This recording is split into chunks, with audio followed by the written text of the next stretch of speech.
the port so that we'll have the most competitive port in West Africa. And that was because volumes had grown so much that the old Tema port could no longer handle. The only efficient berth we had was the MPS berth. For those of you who remember, it could take only 2 ships. And so anytime I flew out of Accra, I saw a queue of ships waiting to enter Tema port. And so I called GAPOA director. I said, but why do you always have this queue of ships? He said, so we don't have the capacity to handle all of them. So some of them have to come and wait with cargo for about a week or more before they get the chance to come in. And that's when I challenged them to build us a new port, because GAPOA and MPS were partners already. So I said, government of Ghana doesn't have the money. You use your own balance sheet and look for the money and build us a port in which you are partners. Today, that port is operating. We have more capacity than it can even handle.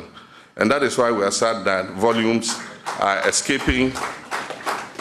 We must make sure that as much volume comes through that port as possible.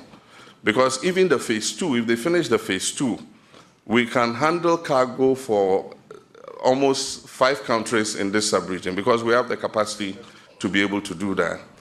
Today, that port is earning GAPOA a lot of money.